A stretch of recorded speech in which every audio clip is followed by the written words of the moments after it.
Bismillahirrahmanirrahim. Assalamualaikum warahmatullahi wabarakatuh.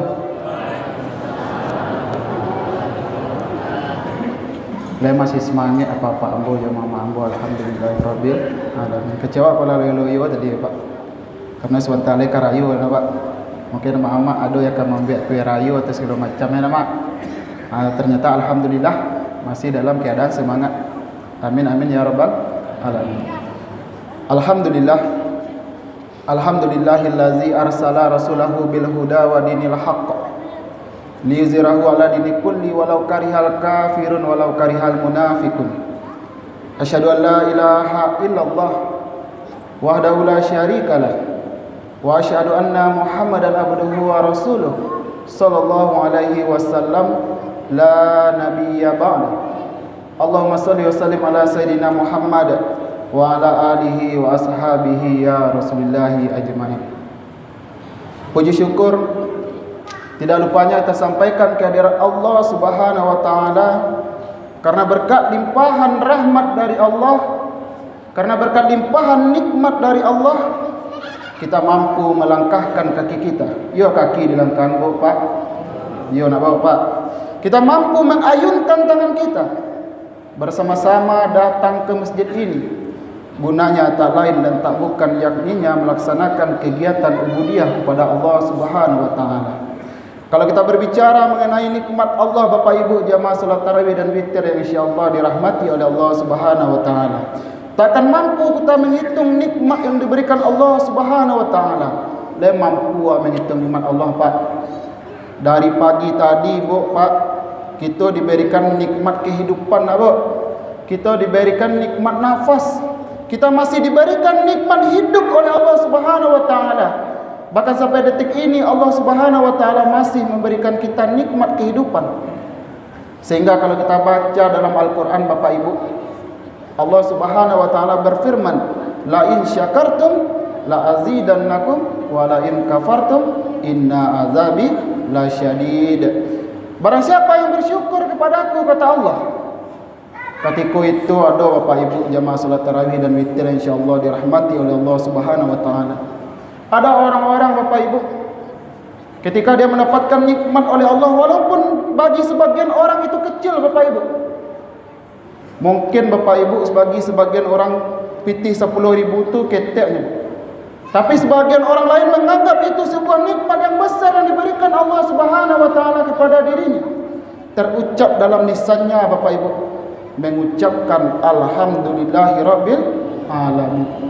Terucap dalam lisannya mengagungkan Allah, mengucapkan rasa puji dan syukur kepada Allah Subhanahu wa taala. Maka orang-orang yang seperti ini Bapak Ibu insyaallah akan ditambah nikmat oleh Allah Subhanahu wa taala. Wa la in kafartum inna azabi lasyadid. Barang siapa yang kufur, terkadang awak dapat piti, dapat rezeki atau dapat nikmat kesehatan Bapak Ibu, atau dapat nikmat apapun yang biasa kita dapatkan oleh Allah Subhanahu wa taala. Lah biasa saja Pak Bu.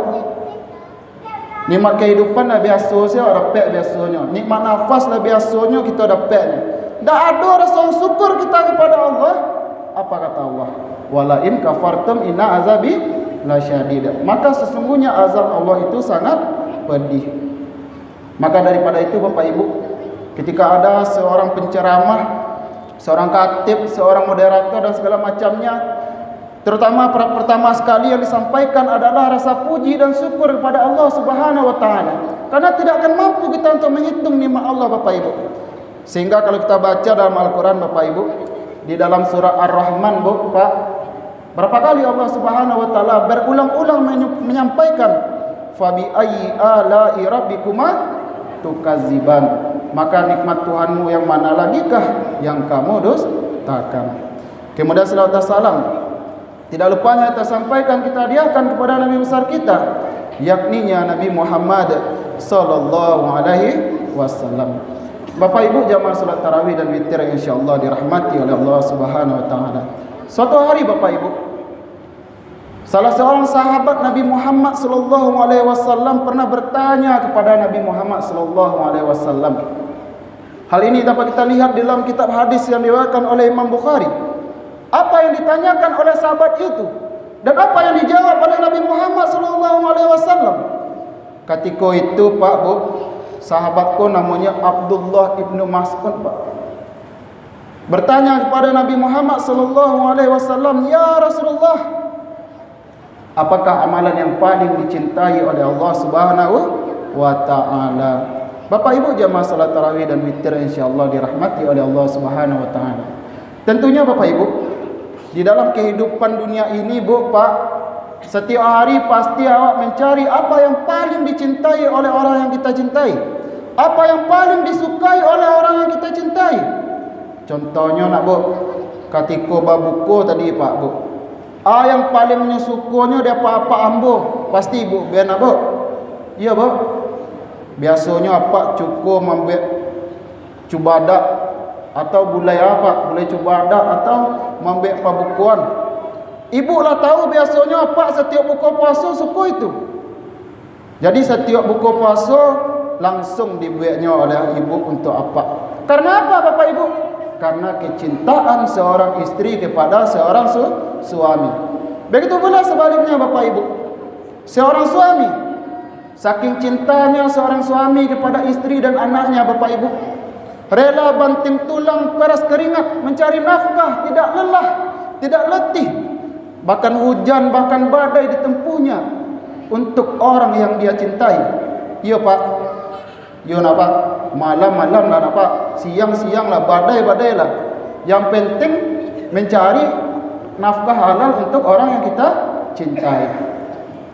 Akan tetapi Bapak Ibu, pernahkah kita memuhasabah diri kita Bapak Ibu tentang apa yang paling dicintai oleh Allah Subhanahu wa taala? Zat yang telah menciptakan kita semua Bapak Ibu. Kaifa takfuruna billahi wa kuntum amwatan fa ahyakum summa yumitukum summa yuhyikum summa ilaihi turja'un, kata Allah. Bagaimana kamu ingkar kepada Allah Subhanahu wa taala padahal dahulunya kita mati Bapak Ibu. Kemudian Allah meniupkan roh ke dalam rahim ibu kita masing-masing. Kemudian Allah menghidupkan kita dan nanti kita akan dimatikan kembali oleh Allah Subhanahu wa taala. Ketika seseorang datang ke rumah awak Bu Pak, nyututnya mata awak Pak, mengucapkan inna lillahi wa inna ilaihi rajiun. Alah habis akhir episode kehidupan awak Pak. Tak ada cerita lah Pak. Alah habis akhir episode kehidupan kita di dunia. Dan nanti insya-Allah kita akan dibangkitkan kembali oleh Allah Subhanahu wa taala untuk apa Bapak Ibu? Mempertanggungjawabkan setiap amalan kebaikan dan keburukan yang mungkin pernah kita lakukan di atas dunia yang diciptakan oleh Allah Subhanahu wa taala ini. Bapak Ibu jemaah salat tarawih dan witir insyaallah dirahmati oleh Allah Subhanahu wa taala. Sahabat tadi bertanya tentang amalan yang paling dicintai oleh Allah Subhanahu wa taala. Apa jawaban Nabi Muhammad sallallahu alaihi wasallam ketika itu Bapak Ibu?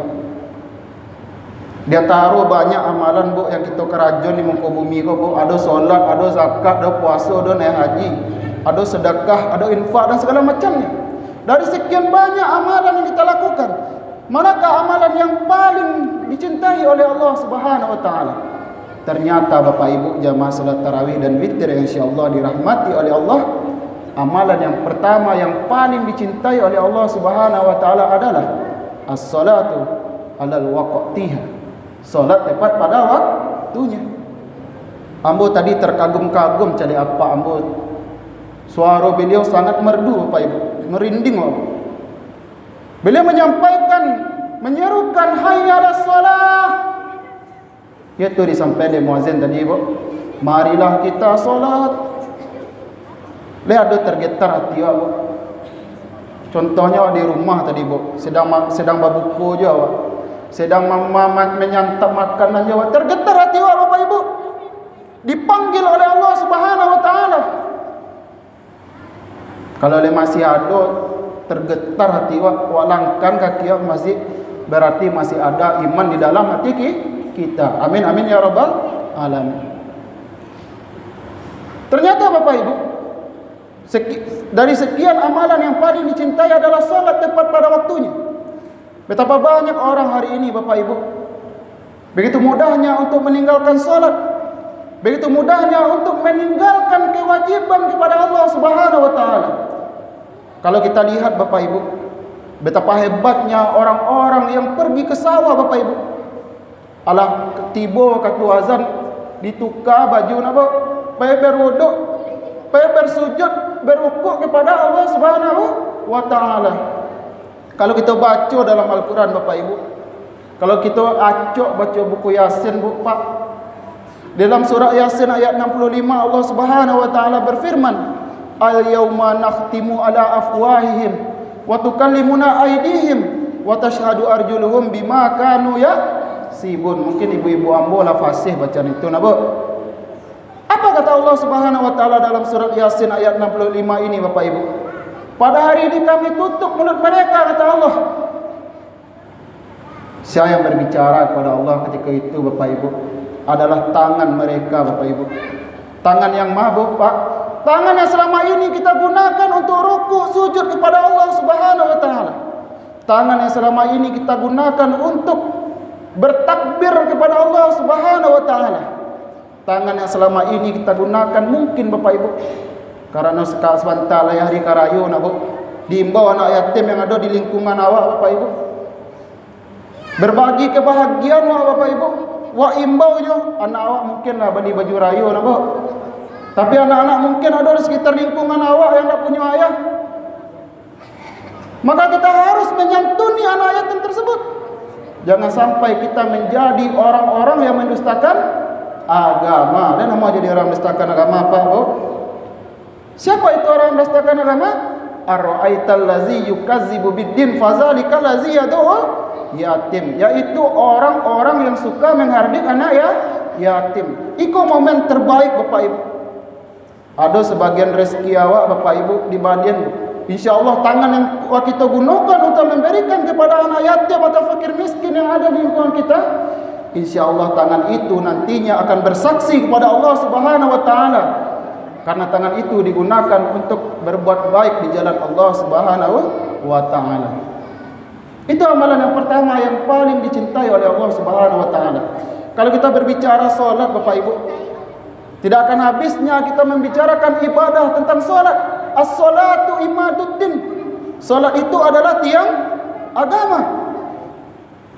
Maka bagi orang yang melalaikan salat bahkan tidak salat, berarti dia telah meruntuhkan agama. Dan dia meruntuhkan agama Pak Bu. Pasti kita tidak ingin meruntuhkan agama kita. Itu ibadah amalan yang paling pertama, yang paling dicintai oleh Allah Subhanahu wa taala. Kemudian sahabat tadi kembali bertanya kepada Nabi Muhammad sallallahu alaihi wasallam, "Ya Rasulullah, lalu apalagi amalan yang paling dicintai oleh Allah Subhanahu wa taala?" Akhir kira Bapak, setelah salat Bapak Ibu, ternyata Bapak Ibu, amalan yang kedua yang paling dicintai oleh Allah Subhanahu wa taala adalah birrul walidain, berbakti kepada kedua orang tua kita. Bapak Ibu jamaah salat tarawih dan witir insyaallah dirahmati oleh Allah Subhanahu wa taala.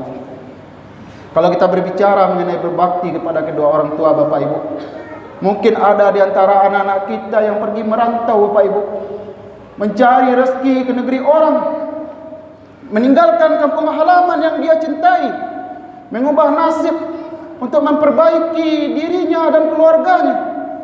Hari ini mungkin anak kita mungkin tidak bisa pulang kampung hari ini. Terucap dalam lisannya di rantau orang hari ini mengucapkan, Allahumma gfirli wa liwalidayya warhamhuma kama rabbayani shaghira.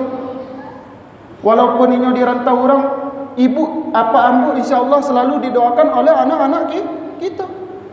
Karena apa Bapak Ibu? Ketika awak meninggal Bapak Ibu, terputus amal awak sado Ibu. Ya napa? Kecuali 3 perkara. Di antaranya adalah doa anak yang soleh yang selalu mendoakan orang tuanya. Seperti apa Bapak Ibu? Ketika seorang telah meninggal dunia, ketika itu gelap kuburannya Bapak Ibu, beristighfarlah anak soleh ini, beristighfar meminta ampun terhadap dosa-dosa orang tuanya. Seperti apa Bapak Ibu? Seperti sebuah tempat yang gelap, Ketika seorang anak yang soleh mengucapkan doa kepada Allah untuk kedua orang tuanya, menjadi teranglah alam kubur yang mungkin gelap yang dilalui oleh orang tua kita. Seperti apa Bapak Ibu? Seperti sebuah air di tengah padang pasir yang begitu panasnya. Kalau di padang pasir yang membutuhkan Pak, lampu atau air Pak? Air Pak. Pasti air membutuhkan Pak. Model itulah doa anak yang soleh selalu mendoakan orang tuanya. Bahkan Nabi Ibrahim alaihissalam Bapak Ibu berdoa kepada Allah Subhanahu wa taala bertahun-tahun lamanya. Apa yang didoakan oleh Nabi Ibrahim? Rabbi habli minasa solihin. Kita sangat merindukan anak-anak yang soleh hari ini Bapak Ibu. Wah, ada anak kita yang kayu di rentau orang pinak takana jo awak. Le sanang hati awak, Bob. Nyo nak takana menelpon sindak nyo Pak. Menghubungi orang tuanya saja dia tidak mau. Daripada anak yang soleh Bu. Kecil orang anak gila ke masjid emang. Macam dia anak orang tua, lah punya auto, lah punya rumahnya megah dan segala macamnya. Tapi ketika itu Bapak Ibu, meninggal ibu bapak ambo nak pandainya menyolatkan awak tu. Hakianya kerajaan anak tadi Bu, mam video awak. Disuruhnya baiklah jadi ustaz, jadi imam untuk terakhir kalinya untuk amak awak, untuk ayah awak. Tak pandai ruya, taruhlah. Mudah-mudahan kita mendapatkan anak yang soleh. Karena anak yang soleh Bapak Ibu insya-Allah, apalagi anak-anak yang suka menghafal Al-Quran. Nantinya anak-anak yang menghafal Al-Quran ini akan memberikan mahkota kepada kedua orang tuanya. Lainnya dapat mahkota dari anak awak. Nyepanggil awak diagih mahkota awak. Dilatanya di atas kepala awak. Diajaknya masuk ke dalam sarugu awak anak tadi Bu. Oleh karena itu Bapak Ibu, ketika kita memiliki anak dan sehari ini kita adalah orang tua, maka didiklah anak kita menjadi anak yang berbakti kepada diri kita. Seandainya dulu mungkin kita belum berbakti kepada kedua orang tua kita, maka hari ini jadikanlah anak kita berbakti kepada kita. Pak didik anak awak Bu. Hari ini ambo calik Bu. Fenomena di masyarakat kita lihat hari ini sangat miris Bapak Ibu. Bahkan ada seorang anak yang tak dipalin pakai HP, bahkan memukul ibu kandungnya sendiri Bapak Ibu. Tak dibelikan motor, tak dibelikan baju rayo Bu. Dicaci makinya orang kayaknya Bu. Mudah-mudahan anak-anak kita termasuk ke dalam anak-anak yang soleh. Apalagi di bulan puasa Bu Pak. Pulang dari tarawih Bu Pak. Wak calik di dalam kamar anak awak. Nyo nak main apa kiranya Bu? Ternyata dia membuka kitab suci Al-Quran. Ternyata dia melaksanakan solat tahajud di dalam kamarnya. Ternyata dia selalu menadahkan tangannya berdoa kepada Allah Subhanahu wa taala untuk keselamatan orang tuanya. Le sanang awak dapat anak seperti itu Bu Pak. Sanang nak Bu. Awak pun juga seperti itu. Mudah-mudahan kita menjadi anak yang soleh, yang berbakti pada kedua orang tua kita. Lalu bagaimana Bapak Ibu? Kalau seandainya orang tua kita tidak ada lagi di dunia ini, apakah habis bakti kita kepada kedua orang tua kita? Tidak Bapak Ibu. Tak ada orang kayak awak Bu Pak, masih bisa berbakti Pak. Ibu, Pak Ibu ke masjid, Ibu sadakan piti 1,000, 2,000 atau Ibu agih tahlil atas nama orang kayak Ibu. Agih orang kayak apa? Kau ambo sadakan piti 2,000 untuk orang kayak ambo. Iko ambo tahlilan atas nama orang kayak ambo. Maka insya-Allah pahalanya disampaikan oleh Allah Subhanahu wa taala kepada kedua orang tua kita. Itu amalan yang kedua yang paling dicintai oleh Allah Subhanahu wa taala. Kalau kita berbicara mengenai bakti Bapak Ibu, banyak kisah-kisah menarik Bapak Ibu. Suatu hari Bapak Ibu jemaah salat tarawih dan witir insyaallah dirahmati oleh Allah Subhanahu wa taala. Nabi Musa alaihissalam bermimpi ketika itu melihat dirinya berada dalam surga bersama dengan seorang pemuda. Penasaran Nabi Musa Bapak, istimewanya pemuda Bapak Bu. Dicari pemuda Bu, diturunnya ke rumahnya Bu, dicaliknya solatnya, dicaliknya ibadahnya. Tak ada yang istimewa Bu Pak. Ternyata Bapak Ibu istimewa pemuda ini adalah ibunya selalu mendoakannya, Bu. Doa ibunya, Bu, Pak. Ya Allah, masukkanlah ke dalam surga anakku bersama Nabi Musa alaihi salam. Sehingga Bapak Ibu, kalau kita dengar-dengar atau kita cadek di buku dan segala macamnya, Bu, seorang syekh di Arab Saudi, Bu, ketika keteknya, Bu, menumpahkan makanan yang dibuat oleh orang tuanya, Pak Ibu. Apakah orang tuanya marah ketika itu, Bu? Tidak, Bu. Tidak ada keluar kata-kata nak baik kepada anaknya, Bu. Apa yang disampaikan kepada anaknya? Wahai anakku, pergilah engkau, mudah-mudahan engkau menjadi imam Masjidil Haram. Jangan sampai terlontar ucapan-ucapan yang kurang baik, Bapak Ibu. Seandainya hampir muncul itu, Bu, istighfar, Bu. Ucapkanlah perkataan-perkataan yang baik kepada anak-anak kita. Itu yang kedua, Bapak Ibu, amalan yang paling dicintai oleh Allah Subhanahu wa taala. Dan yang terakhir, Bapak Ibu, lalu apalagi ya Rasulullah amalan yang paling dicintai oleh Allah Subhanahu wa taala? Ternyata Bapak Ibu, amalan yang terakhir yang paling dicintai oleh Allah Subhanahu wa taala adalah engkau berjihad di jalan Allah Subhanahu wa taala. Bapak Ibu jemaah salat tarawih dan witir insyaallah dirahmati oleh Allah Subhanahu wa taala. Suatu hari, Bapak Ibu, salah seorang sahabat Nabi Muhammad sallallahu alaihi wasallam ketika itu pergi mendatangi Nabi Muhammad sallallahu alaihi wasallam, "Ya Rasulullah, sesungguhnya aku ingin berjihad kepada Allah, ya Rasulullah. Aku telah menyiapkan diriku, kekuatanku, pedangku dan segala macamnya, ya Rasulullah. Aku ingin mati syahid, ya Rasulullah." Apa jawaban Nabi ketika itu, Pak, Bu? Cia jawaban Nabi ketika itu, ya, Bu, Pak. Le masih ada je orang ke awak lain. Masih, ya Rasulullah. Kau pulang, kau urus telapak kaki ibumu, maka surga yang kau dapatkan. Ternyata pemuda ini disuruh berjihad untuk berbakti kepada kedua orang tuanya. Itulah adalah amalan yang ketiga yang paling dicintai oleh Allah Subhanahu wa taala. Mudah-mudahan Bapak Ibu, dari ketiga amalan yang paling dicintai oleh Allah Subhanahu wa taala ini dapat kita ambil pelajaran, terutama kepada penceramah yang menyampaikan. Kalau ada kata-kata hamba yang salah, hamba minta maaf Bapak Ibu. Hamba sudahi dengan assalamualaikum warahmatullahi wabarakatuh.